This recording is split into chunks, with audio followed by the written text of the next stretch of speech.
So tell us, how did you come to make this documentary together? Um, the origin of everything is my relationship with the family Ferragamo, and the relationship with Francesco Melzi, who's here, our producer, with the family. We knew about Salvatore, and I knew about the book, and Francesco put me under the attention of the book again. And in the book, Shoemaker of Dreams, that he wrote, and that he almost got written by a couple of Hollywood writers at the times. Hitchcockian writers. Yes. There was so much in it. Even if it was a sort of self-geography, it was fascinating. And so that's how we started. So Dana, you had done a book. Is this the first documentary that you had written? Yes, I've actually written a couple books, but my first book, Deluxe, there's a whole section on Ferragamo. It's called Deluxe: How Luxury Lost Its Luster, but it's about, I gave a large portion of a chapter to the story of Salvatore and read this book that I knew very well, and I had visited the museum and really got to know the house, and Luca knew the book, and so he called me and said, "Do you want to do this?" I said, "Well, yeah, definitely." I'm wondering, for the both of you, what it is that attracts you to fashion subjects. I don't think that Ferragamo is strictly related to fashion, honestly. I don't think he would, certainly not in the sense of the industry as it is now, for sure. But also, if you think of his work and his creations back when he was doing them and forging his art, I don't think he was really much into that. I think it was more about invention, prototyping, and trying to find a way through an enterprise that spoke to his hubris as an artist, as a creator, I would say. I think Ferragamo became a fashion house when he died. And then his family took the reins on the business, the wonderful wife, Wanda, and Fiammetta. But up until then, I think he was more about like a sort of almost an artist, I would say. Yeah.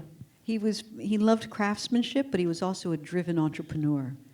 And between the two of these, he loved working with his hands, but he also wanted to get out of the small village, and he had dreams of becoming a very successful bourgeois businessman. And he really, that's what drove him more than anything, I think, is that he just was an entrepreneur in his heart. At such a young age, too. I was so fascinated to hear that he had gone to Naples at 12 years old to study how to make shoes, and then the United States at 16 is when he first came over. It's crazy. He's so driven from like such a young age. I think the boundaries of the world has always been very small for him. I think he needed to be really exploring a lot. So you talk about two incidents in his life in this that probably not a lot of people knew about. One was the terrible car accident that killed one of his brothers, and the other was the bankruptcy of his first company.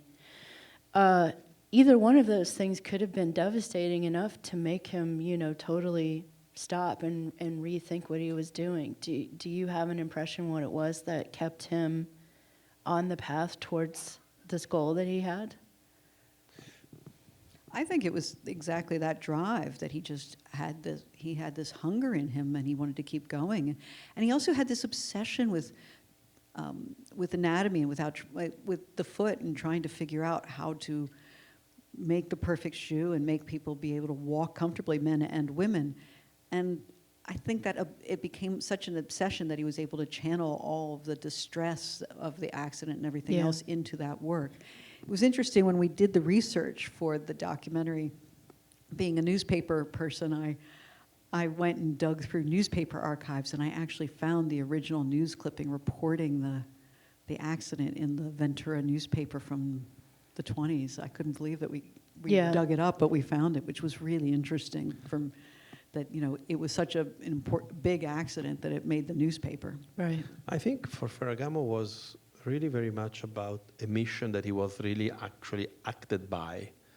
I think that it's like I think the genius was really making him be, and I think that even the difficulties were in a way for him things that were helping him to dare more, to be more. I think, when you think about him here in Hollywood, making the shoes for all the stars and probably making a really good living, it's hard to imagine what would take him back, to start all over again. But he wasn't getting any credit. He wasn't Ferragamo then. You have to sort of go back and see, yes, he was hanging out with all these famous people who loved his shoes, but he wasn't Ferragamo. It wasn't a brand yet. Yeah. So, and yet when he came in Hollywood from Santa Barbara to here, then he opened his shop here, which was one of the addresses. Right. I think it's now a tattoo parlor. Is it? I was wondering what was there. It said Hollywood and Las Palmas. Yeah, it's right on the corner. My sister used to live on Las Palmas. Exactly where Rick Owens started. Yep. Is Another that by driven soul. the crossroads of the world? Is that near that intersection? No. Oh, that's Cherokee. Okay. Everything's I'm trying to have a map of Hollywood in my mind, but I just can't picture exactly where it was.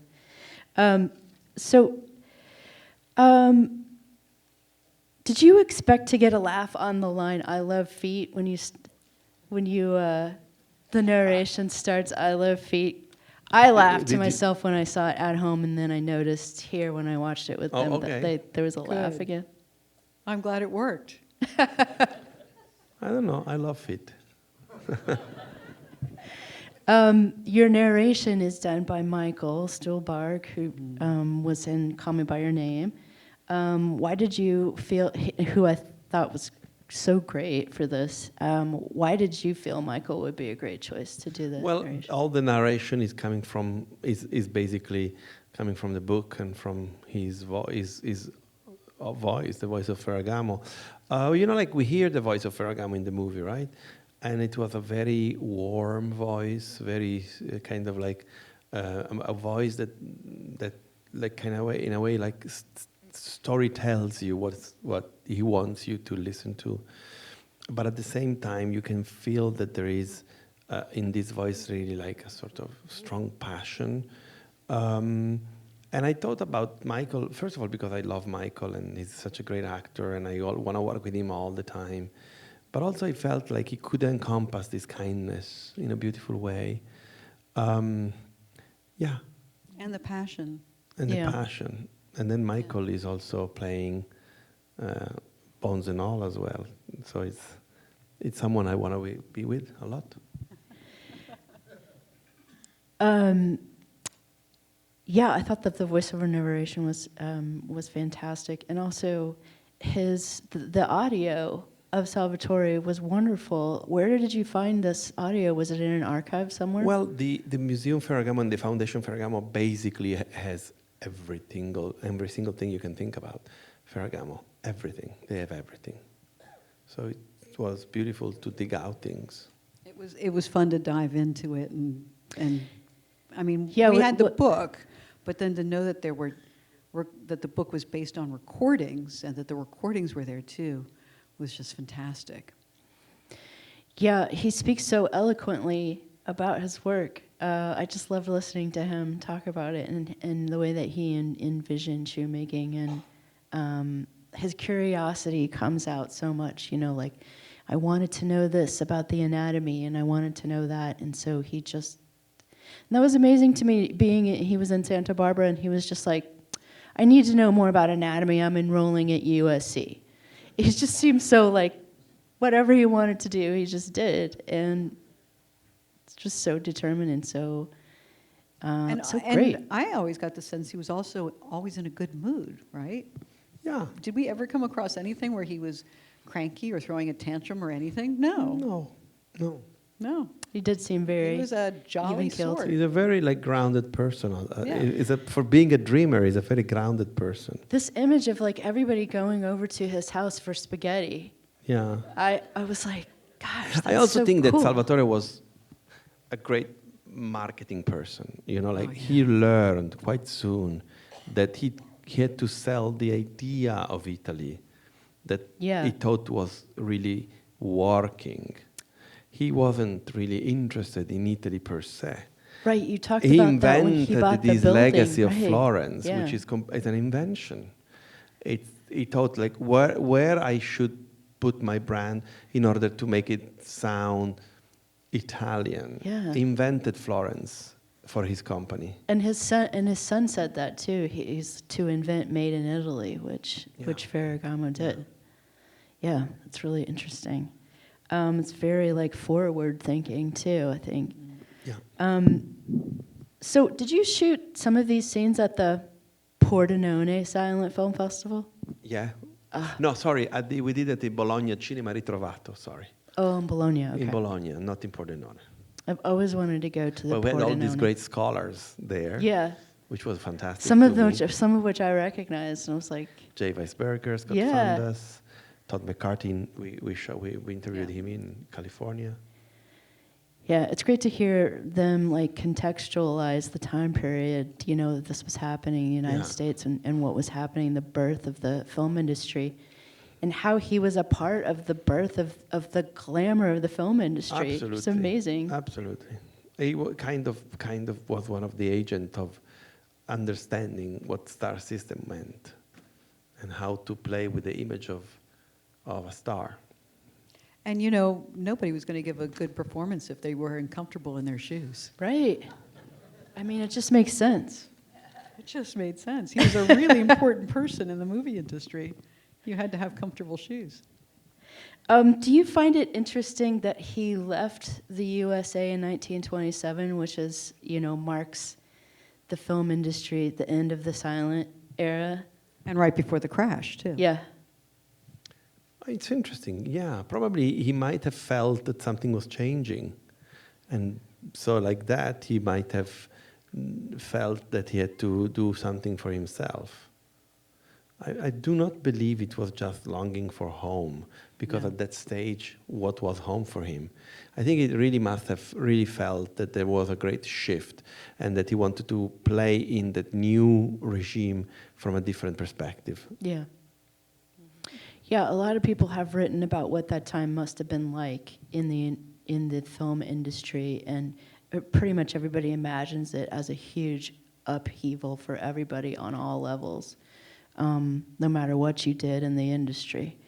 When that first silent film came out, the jazz singer. Yeah. He says in this fashion with comfort, that's what I gave when he said, what is he was asked, what is he famous for? What did you think about, does that encapsulate what his contribution is for you? Not for me, no. I kind of not believe that fashion should be comfortable, actually. I think it's like a mistake, but yeah, because it's all about the invention of self through the way in which you present yourself, right? I think certainly he was a wonderful creator of images and craft. That's what I love him the most for. So do you think, for the two of you, are more documentaries in your future? For me? Oh yeah. I hope so. I kept making documentaries all my life. I'm now working on something since a few years now that I have not been able to conclude. But A documentary? Yeah. What and is there's it? the Bertolucci one that you did. I did the Bertolucci one. I did Fantastic. many one. What is it that's different about documentary and narrative filmmaking that you like? Do you get to exercise some different muscles? I love in narrative filmmaking. I love performance. If performance can allow me to record behavior and try to go away from drama as much as I can. And in documentary, there is a refreshing lack of drama. Yeah, and I like to meet people. It's good to meet people You like to that meet you people. don't know and things that you don't know. And it was nice for me because I've always been a journalist, a writer, writing books, and there is the bit where you go out and you report and you meet people, but then there's the part I call going in the cave where you're just alone at your computer writing. And what was nice about this process was working with people and, you know, working on narrative and gathering quotes, but like doing it with people as opposed to just being by myself or having my notebook and taking notes and then going back and doing it by myself.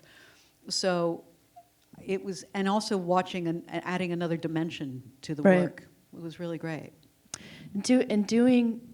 Writing research process like this, projects like this can be so lonely, but when you find that bit of information that you've been looking for, or you find something that you didn't know that you were looking for and found something that contextualizes things, because doing movies and books on silent film subjects is like a treasure hunt.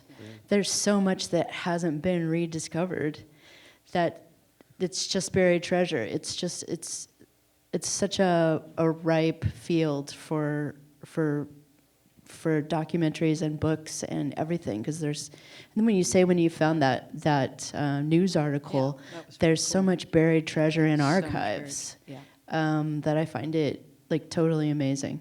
And you know, there was a moment that at the end there where she talks about how he's good bread, but he's hard bread. I was gonna ask about that. And that was something where, you know, we had so much material in the archives. I don't even think the Ferragamos knew everything they had. And we poured through, I read all the catalogs and all the books and all the interviews and transcribed this and had that. And then at the very end, I was going through this huge stack of papers and I came across that paragraph and I was like, oh, that's really lovely. We got to do something with that. That's a little gem that was buried in there. Tell us what you think that meant. He was He a good bread. He was a hard bread, but he was still a good bread. Yeah, I'm sure he was not easy to be with because he was so driven. And she had 6 kids and had to run a perfect house. And he was away all the time, though he came home for lunch every day. Wow. That must But have been I a good think lunch lunch. probably had to be as, perfect as the shoes he was making, like. What did you think about the good bread but hard bread line? Well, I think that's very come from the South, you know. It's typical kind of metaphor from people from the South. From the south of Italy? Yeah. Why Yeah, is yeah. that? It's like about like making the metaphor of like something essential that is about life, but at the same time can tell you what's the hardship of life, you know, like Yeah. and with like hard bread, you might not chew it, but if you soak it, then you can make a soup out of it. You know, like it's about being able to be used in many ways and really sustaining you for long. I think it's a great metaphor. Yeah, beautiful. Yeah, it was terrific. Well, thank you so much to Thank the you. two of you for Thank coming and you. talking.